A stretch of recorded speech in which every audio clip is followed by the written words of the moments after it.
Imagine this. You're in line at an international arrivals hall, tired from a long flight, just wanting to get home. You hand your passport to the border agent. They glance at it, then look up at you. "May I see your phone, please?" For a growing number of travelers, this is not a hypothetical scenario. It's a reality. In our hyper-connected world, your smartphone is no longer just a communication device. To transportation security and border protection officers, it is a digital extension of yourself, a portal to your contacts, your photos, your search history, your financial transactions, and your social connections. As technology evolves, so do the protocols of those tasked with securing borders.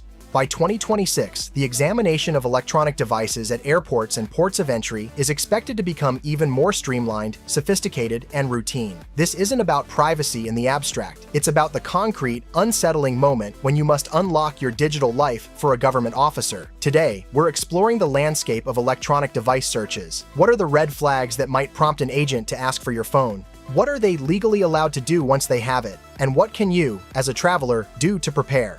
This is a guide to understanding the rules of a new digital border. First, the foundational principle, authority. In the United States, the Fourth Amendment protection against unreasonable searches and seizures is significantly lowered at the international border. This is known as the border search exception. Courts have consistently ruled that the government's sovereign interest in protecting its borders outweighs an individual's privacy expectations for items, including electronic devices, brought across that border. For U.S. Customs and Border Protection, CBP, and Transportation Security Administration, TSA officers, this means they do not need a warrant, probable cause, or even reasonable suspicion to perform a basic search of your device. They can ask you to unlock it, and they can scroll through it. A more advanced or forensic search, which might involve connecting to external equipment to copy or analyze data, typically requires reasonable suspicion of a law violation. However, the legal lines are still being defined and can vary. The key takeaway is that when you are at a port of entry, your expectation of digital privacy is at its lowest legal point. So, what might trigger a more in-depth look? While agents won't publish a checklist, patterns from traveler reports and legal cases suggest several categories of heightened scrutiny. Your travel patterns and documentation are the first filter. Inconsistent or last-minute travel plans, one-way tickets to or from high-risk regions, passports with stamps from countries that are state sponsors of terrorism, or known transit hubs for illicit activities, or a history of very short stays in multiple countries can all raise questions. The agent is building a narrative. Does your travel story make sense? Does your physical itinerary align with your stated purpose for travel, business, tourism, family visit? Your behavior and demeanor at the inspection booth are critically assessed. This is human-based security. Excessive nervousness, sweating, avoiding eye contact, or providing inconsistent answers to basic questions. Where are you staying? What company are you visiting?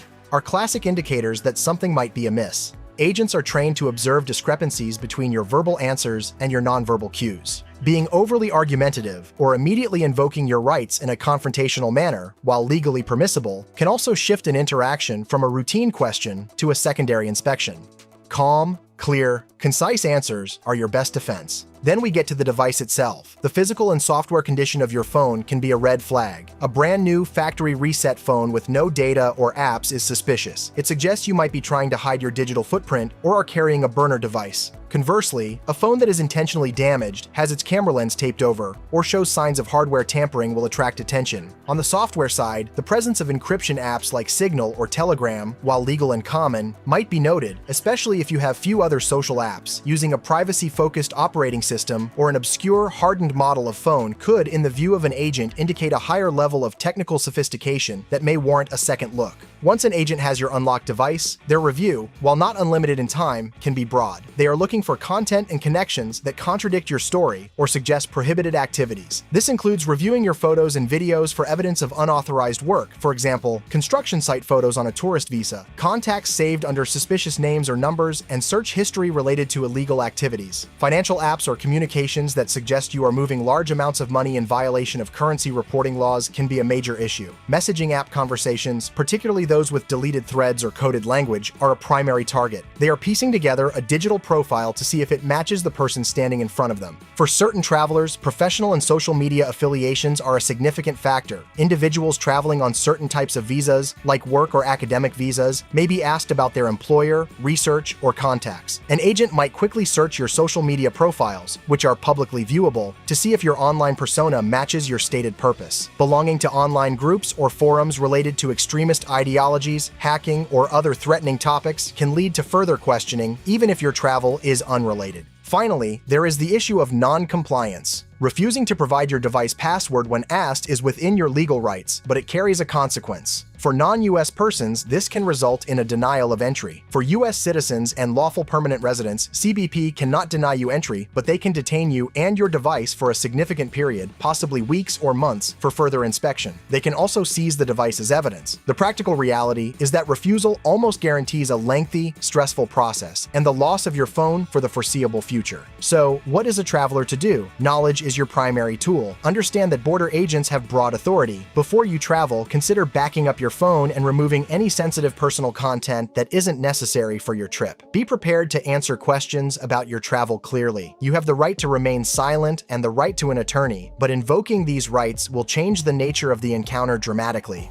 The goal is to get through the border efficiently. The landscape of digital border searches is complex and often intimidating. It represents a fundamental collision between personal privacy and state security, played out on the 7-inch screen of your smartphone. As we move toward 2026, with data volumes growing and forensic tools becoming more powerful, this tension will only increase. Being informed is the first and most important step in navigating this new reality. While the initial interaction at the border is daunting, the true scope of a device search extends far beyond a cursory scroll through your photo gallery. The emerging protocols for 2026 and beyond are built on a framework of automated flagging, forensic depth, and data pattern recognition. The agent asking for your phone is often the final human link in a chain of digital pre-screening that began the moment your travel reservation was made. Airlines are required to transmit Advanced Passenger Information (API) to CBP, including your name, date of birth, nationality, and travel document details. This data is instantly run against multiple government watch lists and databases.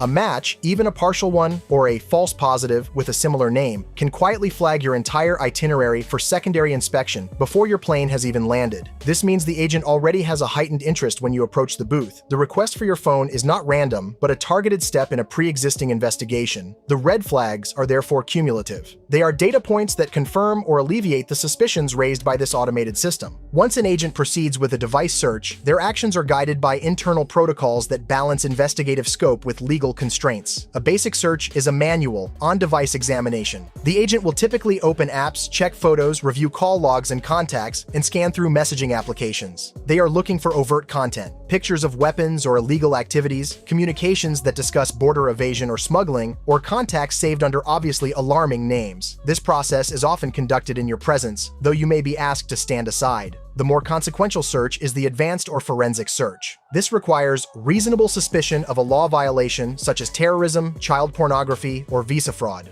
Here, your device may be taken to a separate area. Agents can connect it to a hardware tool like a Celebrite UFED or Graykey device. These tools can bypass many passcodes, extract deleted files, recover app data that isn't visible through the normal interface, and create a complete searchable copy of your device's memory. This clone can be stored indefinitely in government databases, even if you are later cleared of any wrongdoing. The forensic search isn't about what you've kept, it's about what you've tried to erase. Deleted texts, browsing history, and geolocation metadata become permanent, searchable records. Beyond the content of individual messages, agents are increasingly trained to analyze metadata and behavioral patterns on the device. Metadata, the data about the data, can be more revealing than the content itself. It includes timestamps, geolocation tags, device identifiers, and communication patterns. An agent might note that your phone's location data places you in a conflict zone not stamped in your passport, or that your messaging activity spikes at unusual hours, consistent with communication across time zones with persons of interest. They may look for the use of encrypted communication apps in conjunction with the absence of more common social apps. Building a profile of someone seeking to avoid detection. The network analysis is also key. Who are you in contact with? Do your contacts form a cluster that links to other individuals under investigation? Even if your own communications are innocent, your connection to a single person of interest can pull you into a wider security net. Your device is not examined in isolation. It is a node in a potential network, and mapping that network is a primary goal. The legal landscape for travelers is a patchwork of confusing and evolving standards. U.S. citizens and lawful permanent residents cannot be denied entry for refusing to unlock a device, but as noted, they face detention and device seizure. Recent court rulings have begun to chip away at the absolute nature of the border exception. Some courts have suggested that forensic searches may require a warrant if they are overly intrusive, but no bright-line rule exists. For non-US citizens, including legal visa holders, the stakes are infinitely higher. refusal to comply with a device search request is almost certain grounds for denial of entry and expedited removal. Visa holders must understand that their permission to enter is a privilege granted at the discretion of CBP, and that privilege is contingent on compliance with inspection. There is also a critical distinction between device passcodes and biometric unlocks. U.S. courts have generally ruled that you cannot be compelled to divulge a passcode, as it is considered testimonial. You are being forced to speak a fact from your mind. However, you can be compelled to unlock a device using your face or fingerprint, as this is considered a physical characteristic, not testimony. This legal nuance means setting a strong alphanumeric passcode, and disabling biometrics before reaching passport control is one of the few technical defenses a traveler has. Looking ahead to 2026, the integration of artificial intelligence and machine learning into border screening will deepen these practices. AI systems will be able to rapidly analyze the extracted data from a device, flagging not just explicit content, but subtle patterns of behavior, linguistic cues, and network connections that a human agent might miss. These systems could automatically correlate your device's data with your travel history, financial records, and public social media posts to generate a risk score in real time. Furthermore, the concept of the digital border is expanding. It's no longer just about the device in your hand. Cloud data is the next frontier. If your device is set to automatically sync photos and messages to iCloud or Google Drive, does the government have the right to demand those cloud account credentials? This remains a legally unsettled and intensely controversial question, but the direction of investigative interest is clear, from the local device to the global digital footprint. For the conscientious traveler, preparation is about risk management, not guaranteed prevention. Before international travel, conduct a digital inventory. Back up essential data to a secure cloud service not accessed during your trip, then perform a factory reset on a secondary travel phone, loading only the apps and data necessary for your journey. This limits exposure. Be aware of what your apps store locally. Many messaging apps keep downloadable media in accessible folders. Understand that simply deleting an app does not erase its data. True digital hygiene for border crossing may involve using a clean device altogether. Most importantly, know your rights and the severe consequences of asserting them. The border is a zone of extraordinary government power. The goal is not to hide illegal activity, which should never be attempted, but to protect legitimate personal and professional privacy from a search that is by design invasive and broad. The phone in your pocket is your most intimate possession, and at the border, it is also a sovereign territory of the state you are seeking to enter. Navigating that reality requires a blend of technical awareness, legal understanding, and practical caution. In the years to come, as the lines between our physical and digital selves blur further, the protocols at the airport will be where that blurring is most starkly and sometimes ruthlessly defined. The future of border security is not just about deeper device searches, but about connecting those searches to a vast web of other data points in real time. As we approach 2026, the concept of the biometric border will mature, where your face, fingerprints, and iris scans are instantly cross-referenced with watch lists and travel histories. Your phone's examination could be triggered not by anything you say, but by an algorithmic assessment of your biometric data against patterns associated with security threats. Furthermore, the rise of predictive analytics means agencies may begin to profile travelers based on combinations of low-level factors, purchase of last-minute tickets with cash, specific routes booked through certain travel agencies, or even the model and IMEI number of your phone if it matches devices previously associated with illicit activity.